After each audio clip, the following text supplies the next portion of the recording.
A critical vote today in Salt Lake County. What would happen if we asked the school children to wear masks for 30, 40 days, whatever we feel is inappropriate? The mask mandate for younger students is toppled by the county council. Tonight, parents reacting to the decision, some celebrating. I am so stoked of the win for everybody.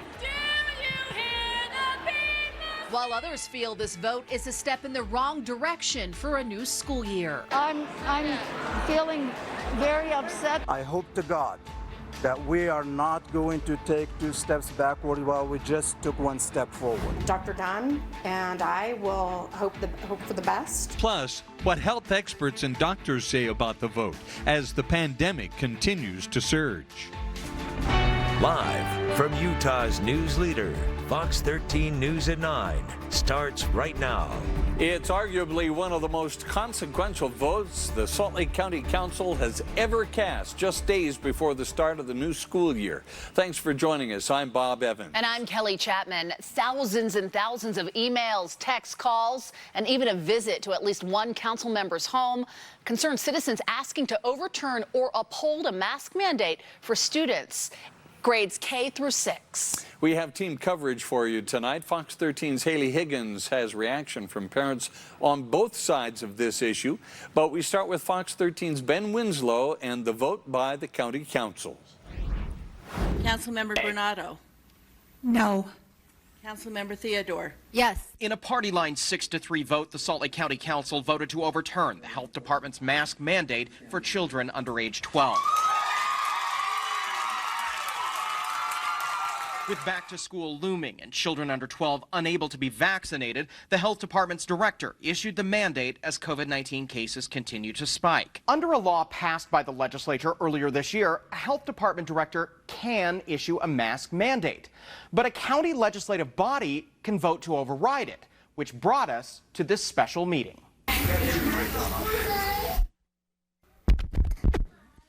All right, I will see if this makes it any better. The meeting was packed, mostly with opponents of the mask mandate. One council member tried to delay any override. What would happen if we asked the school children to wear masks for 30, 40 days, whatever we feel is inappropriate? Ladies and gentlemen, let me interject right here. I have to nip this in the bud. It failed, and the Republican majority voted to overturn the mask mandate. What is the most minimal disruption right now? And that's where I'm going to vote today, is what I see as the most minimal disruption to these kids for both their health and their wellness and their mental health. I will be voting to overturn the mask mandate, but I still highly recommend masks for those who can. Government's role is not to mandate compliance for the littlest among us. That is the role of parents. I think it's to the detriment of a good school year start. Salt Lake County Mayor Jenny Wilson says she is disappointed. My wings were clipped. The council, part-time council, not medical experts with the exception of one who has a dental background, made this call. And I think, unfortunately, Dr. Dunn and I will hope for the best, and we'll monitor and we will pivot as needed. Ben Winslow, Fox 13 News, Utah. Supporters of the mask mandate termination are celebrating the county council's decision. Meanwhile, opponents express disappointment along with worry. Haley Higgins continues our coverage. Hundreds in overflow seating cheer when the vote becomes final. Honestly, just sheer joy. I'm excited. We got one in the win column. Nearly the entire crowd opposed requiring students to mask up while in school. Many brought signs. Don't mask our kids. Oh, I like that. All right, there you go. Yes. I am so grateful that I can keep my kids in school. I don't have to pull them. That was my first thought. I'm like, yes, my kids can go to school. Follow the science. A group of medical experts, education leaders, and elected officials expressed disappointment in the council's decision. I hope to God that we are not going to take 2 steps backward while we just took 1 step forward. At a press conference, they praised Dr. Angela Dunn for her courage to suggest the health order. They worry infection rates will skyrocket in the next few weeks. We have to put masks on our children. It's not about freedom. It's not about USA. It's about science, and it's about protecting the community. Even though there is no mandate, doctors say it is still important for students to wear masks while in school, and for people who are eligible, it's important for them to get the vaccine. Reporting in Salt Lake City, Haley Higgins, Fox 13 News, Utah. Shortly after the council's vote this afternoon, Dr. Dunn issued a statement thanking the council for their quick decision, giving families and educators clarity before the start of school. She went on to say, though this is not the result I had hoped for, I am committed to continuing to work collaboratively with the council and other stakeholders to address the COVID pandemic. Meantime, Utah doctors are emphasizing just how fast COVID could spread in schools once everyone is back in the classroom. Those at Primary Children say the virus we're dealing with this fall is different than last year because of the mutation. The case numbers we saw just a year ago is now the baseline for the number of cases that could happen in the coming weeks. The Delta variant has been an enormous game changer for children. It has led to really high numbers of children being diagnosed around the country. It's twice as transmissible. Dr. Pavia there says nationally, 16,000 children were hospitalized for COVID last week, as 94,000 cases were diagnosed. New COVID cases were plentiful again today, more than 1,200. 3 more Utahns lost their lives to the virus, but the 7-day positivity rate is down slightly to 13.5%. Utah's vaccination rate is holding steady. More than 10,000 doses of the vaccine have been administered since yesterday's report, and more than 4,100 additional Utahns are now fully vaccinated. The First Presidency of the Church of Jesus Christ of Latter-day Saints is urging church members to get vaccinated against COVID-19. In a letter, they ask members to wear masks in public places where social distancing is not possible and urged people to get vaccinated. They went on to say, we can win this war if everyone will follow the wise and thoughtful recommendations of medical experts and government. In January of this year, 8 senior leaders of the church shared photos of them receiving their first doses of the vaccine. Well, coming up, we did have a few showers across southern Utah today, but clear sky here across northern Utah, Salt Lake City, Ogden, Provo, as we're getting ready for bed. Coming up, all of your air quality forecasts and also that chance for some rain as we head into the next few days. Coming up on Fox 13 News at 9. If you give them that message while people are still at home in the planning stage, that's when they're most likely to prepare for a safer experience. I'm Nate Carlisle in the studio. In a few months, you're going to need a reservation to hike Angels Landing in Zion National Park. We'll tell you how much it will cost and what it could mean for trail safety. This is a wonderful day for the University of Utah. Ribbon cutting today on the Ken Garff Red Zone at Rice-Eccles Stadium. We got a behind-the-scenes tour, and we'll show you straight ahead. When you think of movie theaters, you think of popcorn. But these same-day movie releases are hurting theaters. What the future could look like. But streaming services become more popular, and some major blockbusters like Black Widow and Jungle Cruise hit streaming services the very same day they hit theaters. Many are wondering what's next for movie theaters. Fox 13's Sydney Glenn takes us to one of Utah's independently owned movie theaters to find out how they're surviving. The general manager for the Kaysville Theater says ticket sales are down about 65% right now. Krisha, would you like better on those? $16.09. When you think of a movie theater, I don't know what makes it so good, but people keep coming back. You think of popcorn. We feel like we have the best popcorn ever, and we have people tell us that all the time.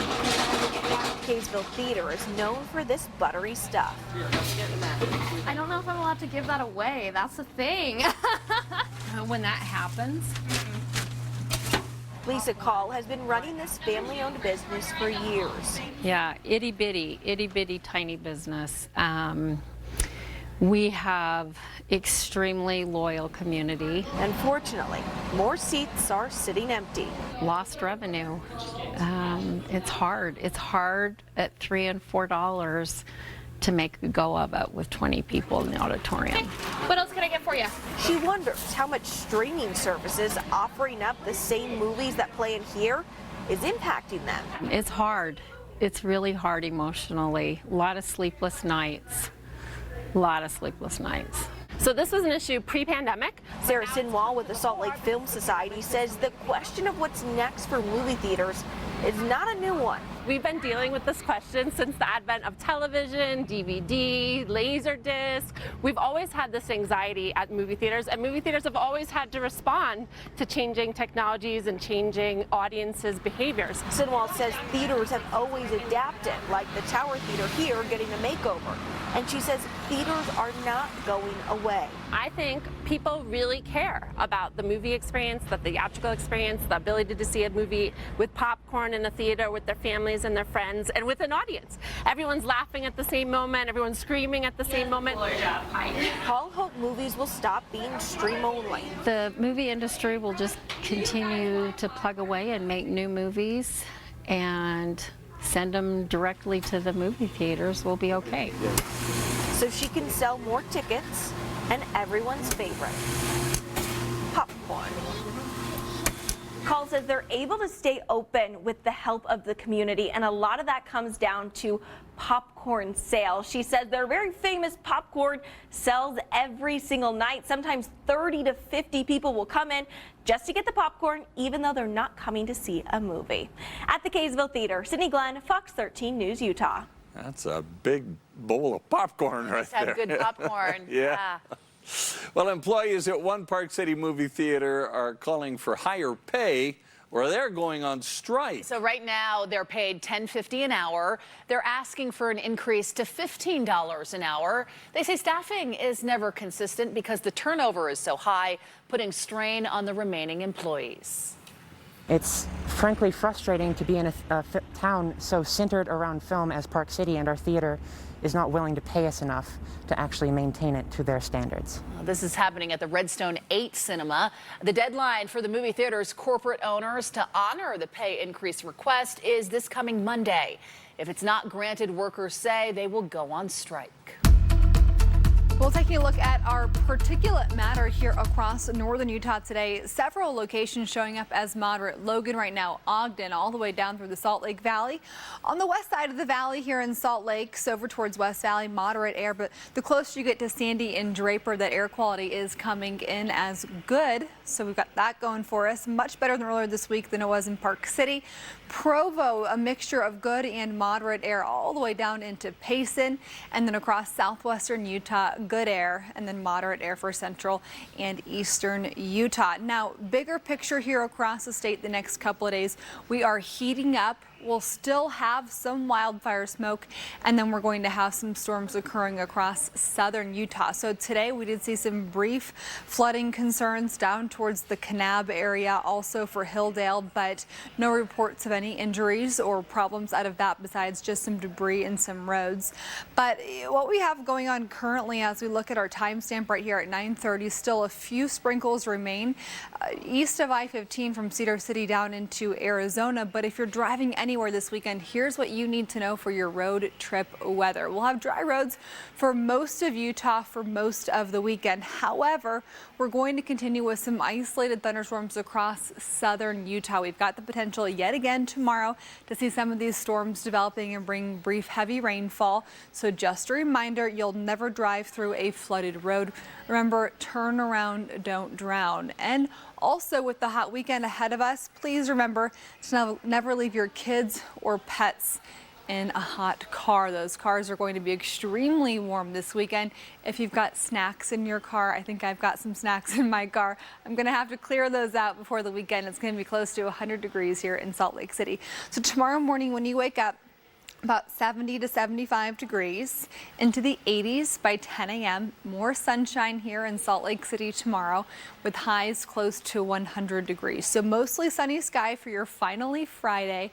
We're going to have temperatures this weekend very hot, and for tomorrow that storm threat does bring the possibility of some storms into northern Utah, but they're most likely near the Arizona border for tomorrow. So futurecast tomorrow afternoon. Take a look at your screen right here. Wasatch Front by 5 p.m. will likely still be mostly sunny. Chance for some thunderstorms up into the UNS, and then south of I-70, Richfield South, down into the St. George area, the chance for some of these thunderstorms to be developing. So overnight temps when you first wake up, 72 for Salt Lake, 70 for Ogden, 65 for Provo. St. George around 80 degrees. And then highs tomorrow for the Wasatch Front. Provo, Salt Lake, Ogden, and Logan all upper 90s. And for St. George around 100 degrees. St. George are close to 100 to 105 through the weekend. And then you'll be cooling off next week. It looks like you'll stay in the 90s, but that chance for some rain will be most likely Tuesday into Wednesday. And for the Wasatch Front, Salt Lake City 98 degrees tomorrow. Same thing through the weekend, just about close to 100 degrees through Monday. Right now the cool down looks to be pushed back a day or two. So by next Wednesday, we're into the mid 80s. We'll talk more about that cool down later in the hour.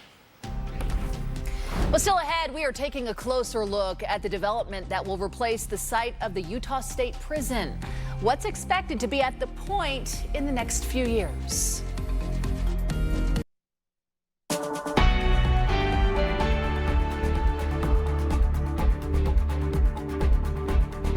New at 9, one man is dead and another has been arrested after a shooting in Cache County. According to the sheriff's office, shots were fired at a construction site near 80 West and 5th North in Millville right around 1 o'clock this afternoon. Police say the victim, 19-year-old Ariano Giovanni from Logan, and the suspect, 60-year-old Lorenzo Tena Vasquez, were arguing over work issues. The pair were working at a construction site together. Fox 13 did speak to a neighbor who heard what happened. I don't know what would cause somebody to want to do that. Of course it's unnerving. There's if that's true, if what's happened is true, it's a tragedy. It's an absolute tragedy. And the neighborhood in Millville where this happened is fairly new. The neighbor we spoke to finished building his home in April and says there is a lot of construction workers in the area right now. Tena Vasquez was booked into the Cache County Jail for first-degree homicide. Some Utahns got an inside look at the framework coming to The Point tonight. That is the development that will be built where the current Utah State Prison is located in Draper. In a few years, it'll include civic spaces, entertainment venues, shopping, and more. Project organizers are excited to be moving forward.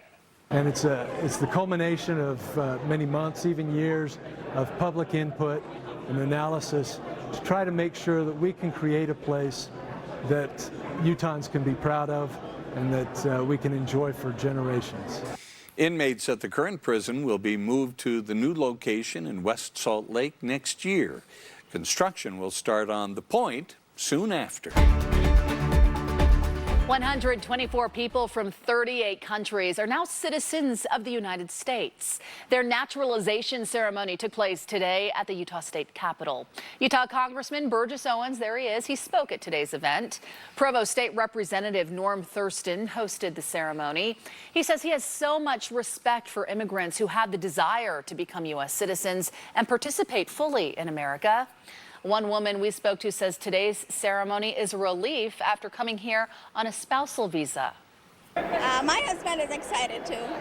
I am excited to be here, being a citizen, and looking forward to all the opportunities the country has to offer.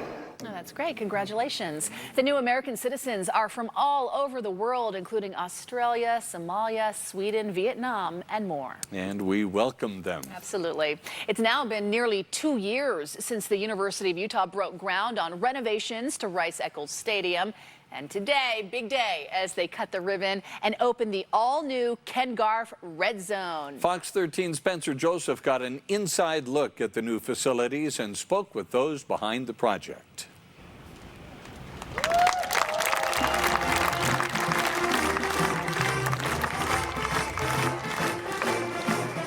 Rice-Eccles Stadium is a testament to the spirit of Utah. So this is a culmination of so many different people's efforts. I think this place is going to be completely electric. This is a wonderful day for the University of Utah. Thursday saw the completion of an $80 million expansion to Rice-Eccles Stadium with the grand opening of the Ken Garff Red Zone. With an additional 4,500 seats, 51,000 fans can now pack into the stadium. How in the world is an opposing team going to get the snap off? That the sound now will be trapped. But it's not just about the seating or the new field. Our camera is going behind the scenes to get the first look at the inside new event spaces, sports medicine facilities, press conference rooms, restaurants, box seating. And of course, one of the crowning jewels of this is the brand new locker room. Take a look at this. No expense spared anywhere in this room. Last night I had the great fortune of walking in with our football team to see their locker room, and it was quite a moment. The renovation made possible by the Garf family, including Bob Garf, who passed away after the groundbreaking. I think he'd be really proud today. I think he'd be really, really proud. The goal is to use the new facilities to recruit new students and show off all Utah has to offer. But it also opens up another opportunity to bring something big back to Utah. If the IOC is willing, it will again be the venue for the opening ceremonies for the Winter Olympics in the future. And you look at now, we're over 50,000 with all this new rental space. It's even more attractive than it was before. So with the gates open, the all-new Ken Garf Red Zone can offer opportunities, not just for the University of Utah, but the entire state as well. But without question, more excited than I ever could have thought. Go Utes. And there still are some parts of this facility that have to be finished, all racing towards a deadline of September 2nd. That's where the first game will be played for the 2021 season against Weber State. In Rice-Eccles Stadium, Spencer Joseph, Fox 13 News, Utah. Coming up after the break. It's an iconic Utah hike that can draw 1,000 people a day. And that's the problem. I'm hoping they're going to give a safety message somewhere along in that reservation system. Coming up, if you plan to conquer it, you might want to do it soon because things are changing. As Utah continues to grow, the political map is evolving. What will be different for voters before next year's election? And students now back in class in southern Utah. How the school is keeping everyone safe in the classroom during the pandemic. I guess the reservations are a step in the right direction. I'm assuming they're going to give, or I'm hoping they're going to give, a safety message somewhere along in that reservation system. Tonight, we are getting reaction to the news Zion National Park will require reservations for the very popular but dangerous trail to Angel's Landing. It's a development we first told you about last night. Here is Fox 13 News investigative reporter Nate Carlisle.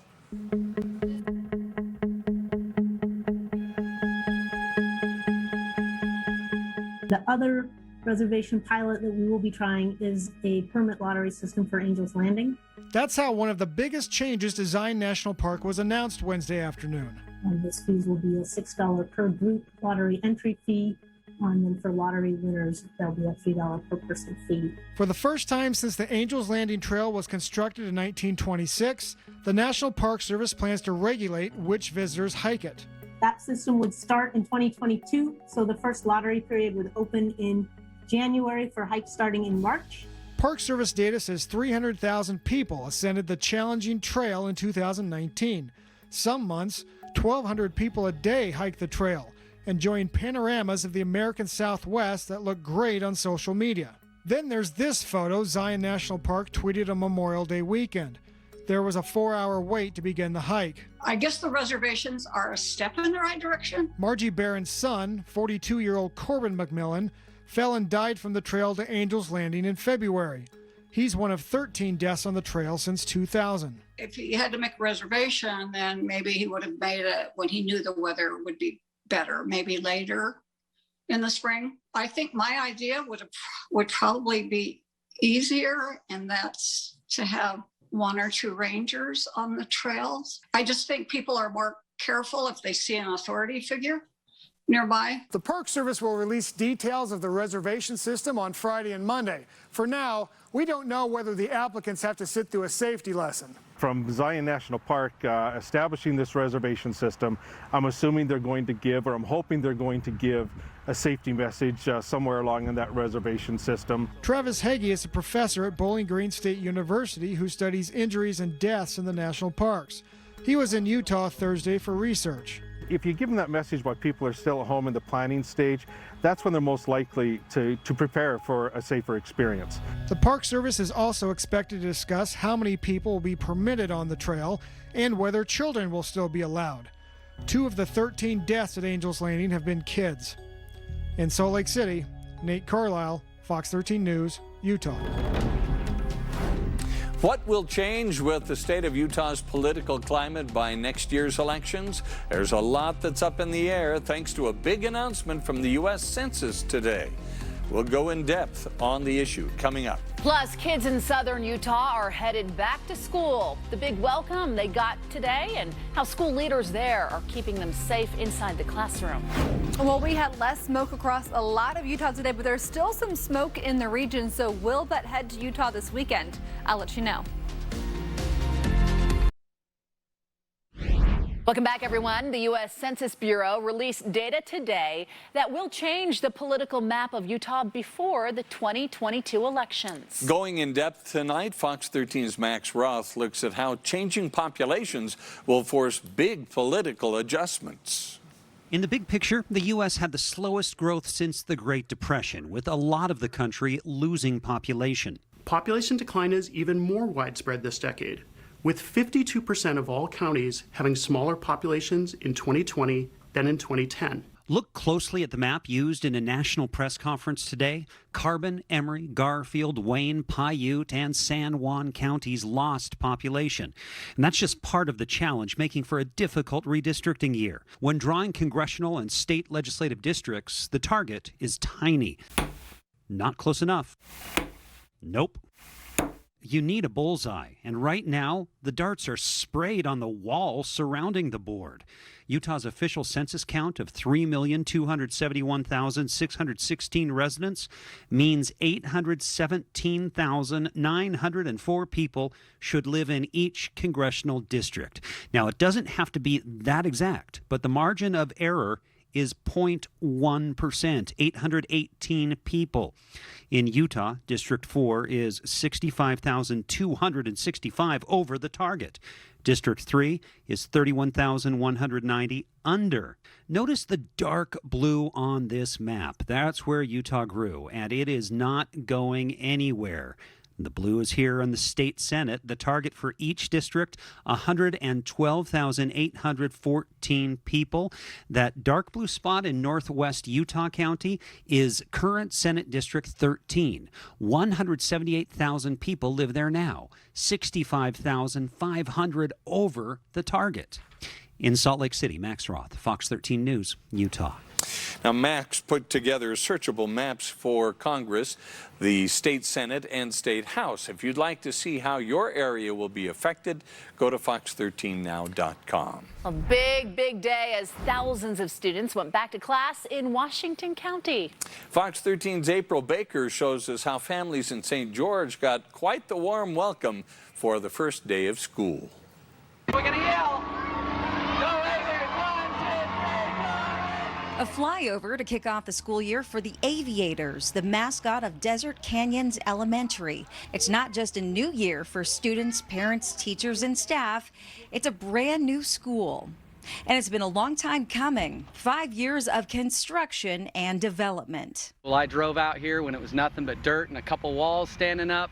And I came out here weekly until the school board let me be the principal. It's one of many schools that's working hard to keep everyone excited about returning to class while managing a public health crisis. Growth is challenging enough in and of itself, but you do that on a COVID year with a lot of concerns and issues around COVID. That includes fears over the Delta variant and rising COVID cases in recent weeks. But Washington County School District Superintendent Larry Bergeson says they are navigating it effectively. The biggest thing we'll do is just watch real numbers, communicate weekly, if not more frequently, to make sure that we're doing what the local public health department feels is comfortable. Although masks and COVID vaccinations are not required, Bergeson says the district will continue to take similar safety measures that they took last year.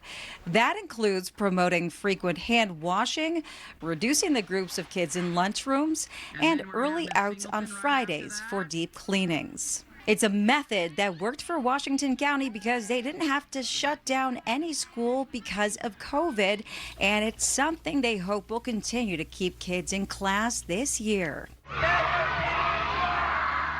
April Baker, Fox 13 News, Utah. We still had a little bit of smoke here across the region, but overall our pattern has really improved here across the state. Now off into Northern California and Western Nevada, still quite a bit of that wildfire smoke, but here across Utah, it was a big improvement. So let's start with that surface smoke forecast. In just a second, I'll get to the chance for some rain heading into tomorrow. But for tomorrow, when you wake up, we're still going to have some haze here across the state. So as you'll see on the legend up here, blue is better than the yellows and the oranges and the reds. And so off into California and Western Nevada through Friday morning, that's where the thickest smoke is going to be. But here's what I want to point out. We've got a chance for this to start creeping back in come Saturday morning. So we're going to keep our eye on this pattern because a lot of factors will determine if we start seeing that smoke making its way back into Utah. But as of right now, Saturday morning into northwest Utah, Tremont up into Nevada, and we look into southern Idaho, quite a bit of smoke as well for that surface smoke forecast as we start your day on Saturday. For today and tomorrow, we were going to have a few isolated showers and thunderstorms across southern Utah. We did have 2 flash flood warnings that popped up this afternoon, one for the Kanab area and one towards Hilldale. Those have all been expired or canceled. So what remains for the rest of tonight, a few spotty showers for southern Utah and mostly clear skies for Salt Lake, for Ogden, for Provo. Those temperatures will be about 65 to 70 when you first wake up in Provo, Ogden, and Salt Lake, 54 for Park City, and for Logan, 58 tomorrow morning. Temperatures in St. George around 80 first thing in the morning, and by tomorrow afternoon, we're going to have 95 to 100 degrees for Ogden, Salt Lake, Provo, and Logan, 87 in Evanston, 86 for Cedar City, St. George close to 100 degrees.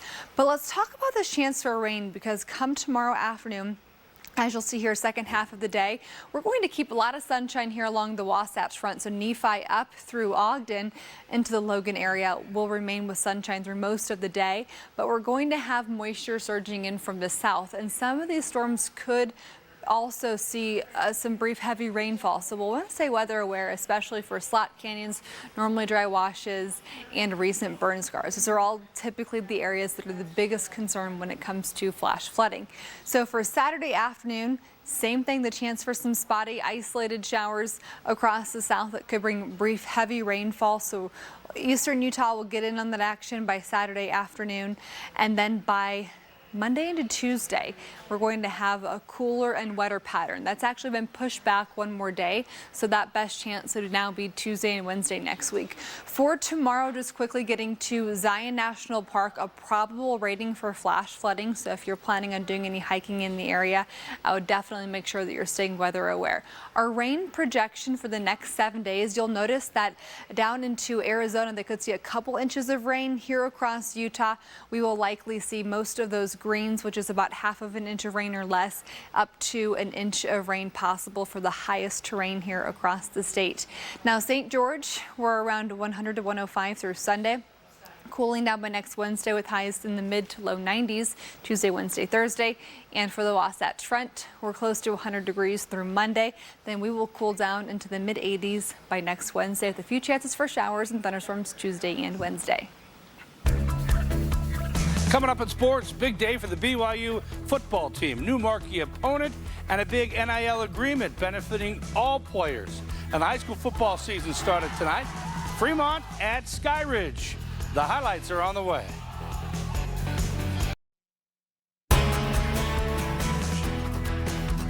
The BYU football team made some big news today. They announced the future home-and-home series with the Miami Hurricanes. But the biggest news came with a groundbreaking multi-year name, image, and likeness agreement with Built Brands, a local protein bar company that will cover the cost of tuition for all 36 walk-ons on the BYU football team.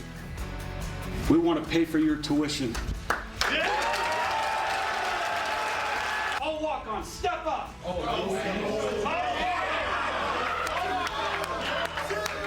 You know what? Employees 1 through 36 in the house. Yeah, what a moment for the BYU football players, especially for the walk-ons. All 123 players were offered an endorsement deal with Built Brands. It's a big step forward in college athletes benefiting from their name, image, and likeness. High school football season kicked off tonight in Lehigh with Fremont and Sky Ridge. Josh Davis, great one-handed catch here. What a grab, moves the chains for the home team. But the Falcons failed to score in the first. That's because Tate Walker fumbled 1 yard short of the goal line, and the Silver Wolves were there to recover it.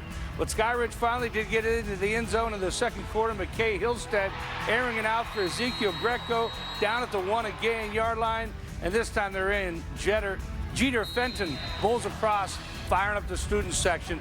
Silver Wolves then tough punt, only goes 3 yards, putting Hillstead in great position to find Snowden. Smith Snowden this time.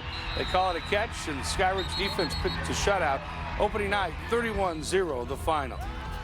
NFL preseason, former BYU Cougar and Bingham Miner Dax Milne made his NFL debut tonight with the Washington football team. Had 2 receptions for 16 yards. Former Ute Jared Norris, 1 tackle for Washington, while former BYU Cougar and Bingham Miner Harvey Longy led the Patriots with 10 tackles, and former Cougar Kyle Van Noy 3 tackles in the Patriots' 22-13 win. That was really something tonight. The baseball game. They're in the middle of the cornfield. It was really fun to watch. And then college football and NFL. This is great. Quick Cast is next. Good night, everyone.